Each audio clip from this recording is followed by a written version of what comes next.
Bueno, hoy vamos a empezar con el capítulo que está en este libro, Volverse público, de Boris Groys, La religión en la época de la reproducción digital.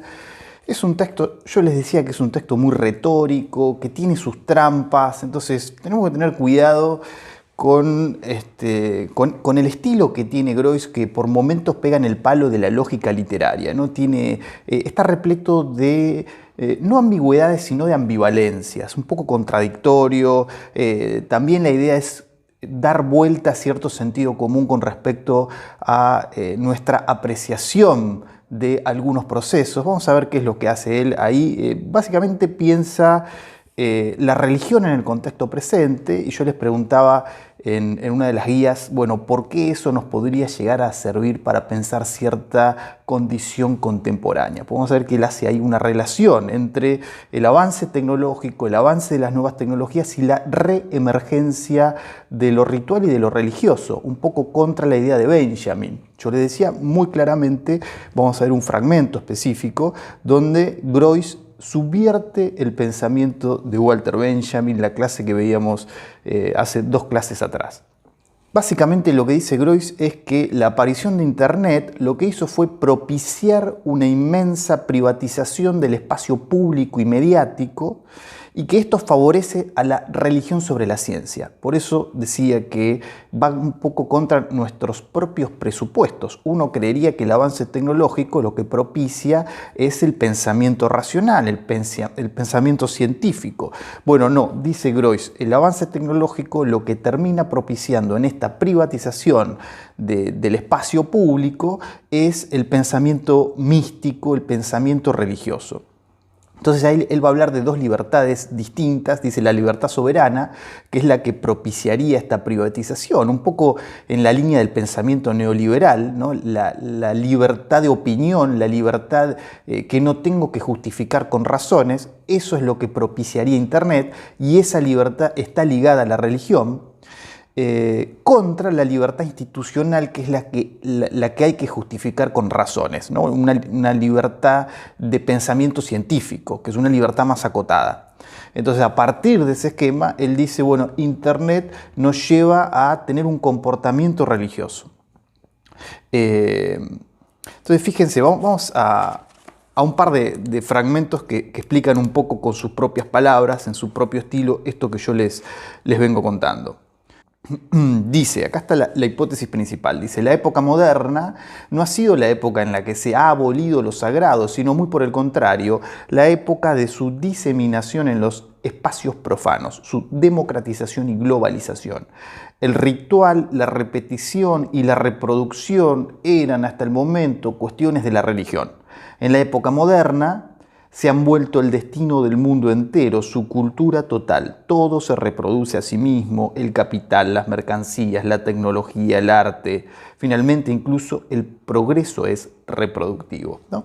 Esta es entonces la hipótesis que venía yo comentando un poco con mis propias palabras. Y en la 181 dice, el eslogan de la era pasada era lo privado es político, mientras que el verdadero eslogan de Internet hoy es lo político es privado. Esto un poco para ilustrar eso de la libertad soberana contra la libertad institucional. Eso ustedes lo ven, ahí están en esta misma página, pueden encontrar cómo él desarrolla un poco esta idea. Pero me quedo con este fragmento donde Groys dice, hoy lo político es privado. Tiene que ver con esta retracción al orden de lo privado de prácticamente todas las esferas, ¿no? Y que yo relacionaba un poco con el desarrollo de cierta cultura neoliberal, no solamente de un modelo impartido desde determinados estados, sino de cierta cultura que se ha ido moldeando, ¿no? A partir de las décadas de hegemonía de este sistema, que no solamente es el sistema capitalista, sino es el capitalismo neoliberal. Entonces, ahí en la 182, Groys recupera el carácter ritual de la religión. Eso nos va a servir para releer el texto de Benjamin, para repensar el carácter ritual del arte en Benjamin. Sobre todo, digo yo, releer y repensar, porque la propuesta de lectura de Groys es, como querría el propio Benjamin, una lectura a contrapelo. Vamos a ver que eso, yo decía, tensiona, discute sus propios postulados, no solo con respecto a cómo devino el avance tecnológico en el presente, cosa que hace Groys, sino que va a discutir los propios planteos de Benjamin con respecto al objeto que está leyendo Benjamin. Porque en un momento, cuando él subvierte ese pensamiento, que vamos a recortar ahí un fragmento muy específico, bueno, está pensando específicamente el momento de la reproducción mecánica, no solo la reproducción digital, que a mí es lo más interesante para mí del texto de Groys. Yo me voy a quedar sobre todo con la segunda parte, cuando él piensa ciertas características diferenciales de la imagen digital. Hay un poco de la mano de todo esto, de lo primero que veníamos diciendo. En la 183 dice Groys: el lenguaje religioso es el lenguaje de la repetición. Yo lo recorto para estar precavidos de estas trampas retóricas, ¿no? Porque ahí él dice la repetición, y después, sin salto de continuidad, la religión también va a quedar ligada a lo reproductivo, ¿no? Como repetición y reproductivo en el pensamiento de Groys por momentos parecerían funcionar como sinónimos, y yo creo que hay que tener cuidado con eso. Lo repetitivo no necesariamente es lo reproductivo. Pero bueno, tiene que ver con estas trampas retóricas. De todas maneras, en el primer párrafo que leíamos, él desagregaba estas dos características como dos características distintas que siempre estuvieron asociadas a la religión. Habría que ver lo reproductivo en qué sentido. Ahora vamos a ver cuando hable de los fundamentalismos, bueno, ahí aparece lo reproductivo desde un punto de vista muy específico. Básicamente, la reproducción mecánica en los fundamentalismos va a ser la tecnología de la imprenta, porque dice él, el fundamentalismo está ligado a la reproducción mecánica, que es una reproducción literal en el sentido de atarse a la letra escrita. Por eso yo decía que el fundamentalismo queda vinculado con la tecnología de la imprenta. Entonces él dice, en un momento, ciertas facciones religiosas quedan separadas de la vida espiritual y lo único que les queda es la palabra escrita, las sagradas escrituras, y hacen una lectura literal de eso, bueno, y ahí radica justamente su fundamentalismo, ¿no? Ahora, ese pasaje que está en la 184, la 185, yo no me voy a meter demasiado, no tengo grandes conocimientos de teología, pero me parece que son postulados polémicos, ¿no? Como varios pasajes del artículo de Groys. Groys en algún punto tiene esta postura provocativa. Entonces también ahí, de la mano de los fundamentalismos, aparece el Islam, y el Islam queda vinculado con los fundamentalismos. Yo en la guía de lectura le preguntaba, más pensando en los procedimientos estéticos que en la propia cuestión religiosa. Digo, yo no podría discutir a Groys, y menos en estos términos, sabiendo además que está lleno de trampas retóricas. Yo no gastaría energía en discutir sus planteos religiosos, pero entiendo que alguien que le interesa el tema lo puede hacer. En otros años alguien se ha visto casi ofendido por el texto de Groys, digo, sobre todo en esta parte que tiene que ver con el Islam. Entonces yo le preguntaba por qué dice Groys que el Islam es posmoderno, y pensaba sobre todo en la cuestión de la característica estética.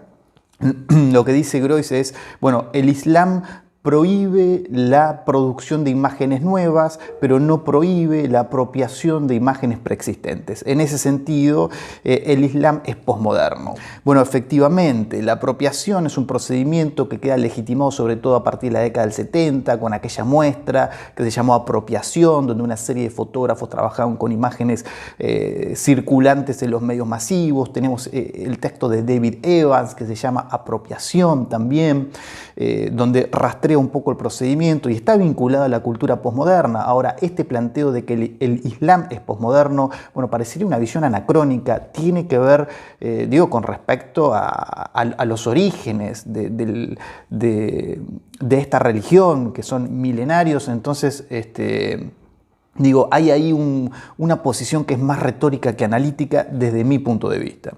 Y en la página 186 tenemos un fragmento que sí a mí me parece importante, porque sienta las bases para realizar esta gran pequeña operación de la primera mitad del artículo, que es dar vuelta al pensamiento de Benjamin, cuando analiza el momento de la revolución industrial. A mí este fragmento me interesa por dos cosas. En principio porque, bueno, va a conmover otra vez los sentidos cristalizados que nosotros tenemos con respecto a la época, va a ser provocativo con respecto al análisis de los movimientos sociales del siglo XIX y siglo XX, y va a exponer un perfil de artista que yo me permitiría discutir, ahí al calor de los procesos de la revolución industrial, pero que ocasionalmente también nos sirve para pensar el artista en el presente, porque el artículo llega hasta pensar la imagen digital y después no hay un perfil alternativo de artista que es el que acá está proponiendo Groys, ¿no? Ahora leemos y yo voy a tratar de explicar un poco estas tres cuestiones. Ahí en la página 186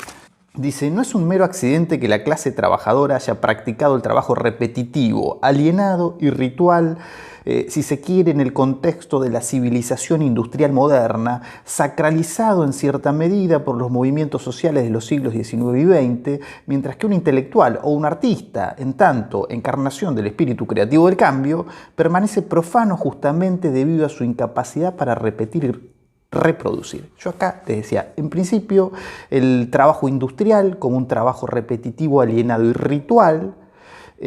Por otro lado, esta provocación de decir los movimientos sociales sacralizaron la alienación del trabajador, ¿no? Digo, si uno empieza a ver esta lógica argumentativa, lo que puede desprenderse es eso.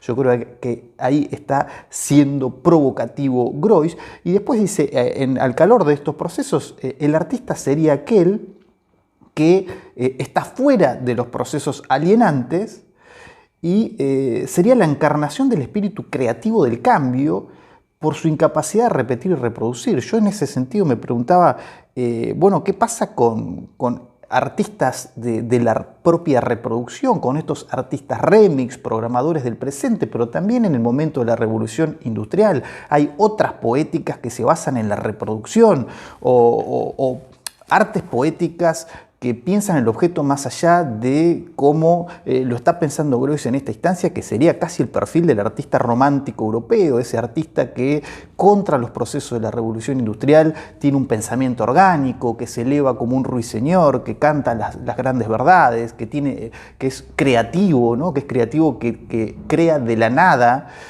como un pequeño dios. Pienso en el poema Una locomotora de Walt Whitman, ¿no? sin ser un artista programador, sin ser un artista remix, pero está pensando en términos de objeto poético de una manera radicalmente distinta a como la piensa el romanticismo europeo, ¿no? Digo, allá están las chimeneas, allá están las fábricas que vemos por la ventana. Entonces lo que hace el artista romántico, la manera crítica de ser el artista romántico es mirar para otro lado, ¿no? Y cantarle a la naturaleza, hacer odas a los elementos naturales que son los elementos que van quedando en un segundo plano. Esa es la manera crítica del arte romántico. Y Whitman está cantando una locomotora, ¿no? y hace una oda, una alabanza al progreso humano, artificial, ¿no? Que va avanzando y destruyéndolo todo también. Pero bueno, de la mano de este análisis en la página siguiente tenemos el momento donde Groys da vuelta al pensamiento de Benjamin, y yo le decía específicamente pensando en la revolución industrial, pensando en la época mecánica. Dice: la reproducción mecánica puede entenderse como un ritual. Esto se desprende del párrafo que leímos anteriormente, pero bueno, piensen esta idea de subvertir a Benjamin. Benjamin decía: la reproducción mecánica lo que hace es cepillar el carácter ritual del arte.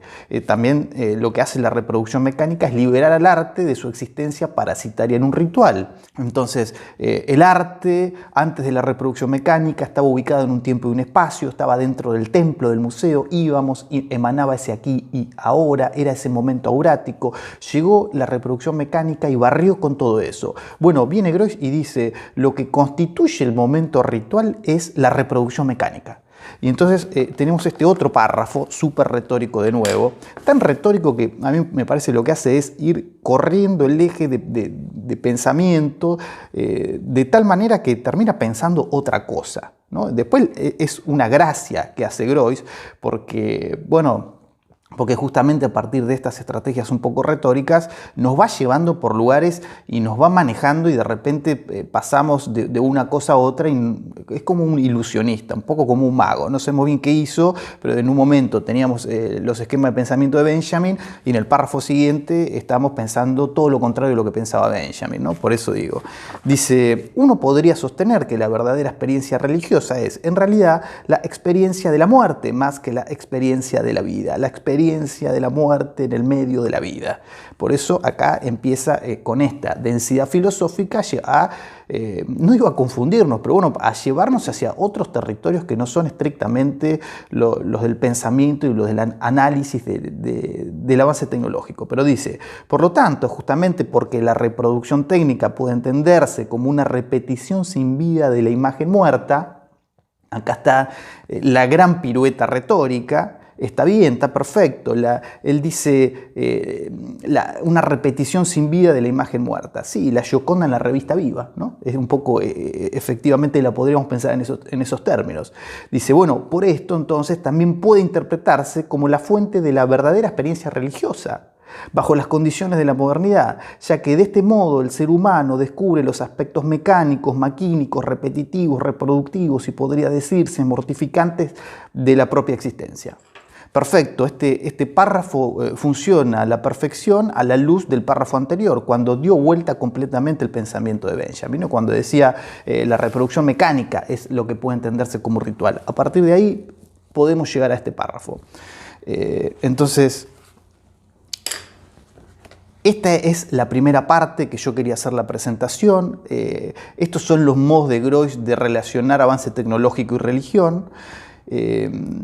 Esta es la manera de Groys de invertir el pensamiento de Benjamin, pero sobre todo a mí me interesa como puntapié para pensar la segunda parte, que es donde él va a analizar también, y cuidado con esto, a partir de ciertas estrategias retóricas, porque va a terminar recuperando la jerga religiosa para pensar la imagen digital. Yo creo que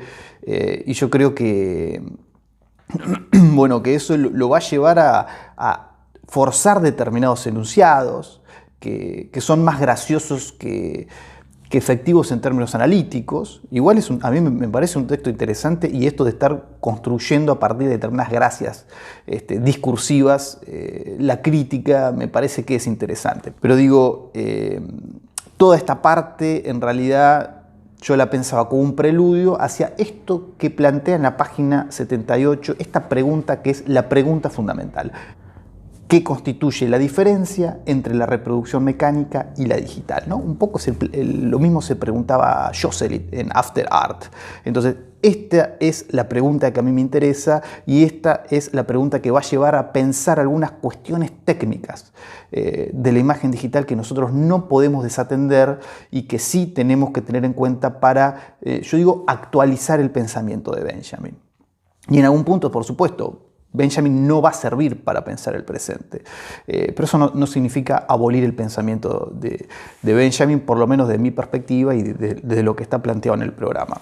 Entonces, hacemos un corte acá y pasamos al siguiente video, donde entramos en la segunda parte, en la parte más específica, la que nos va a servir en mayor medida y que tiene que ver con esta reflexión técnica sobre la imagen digital.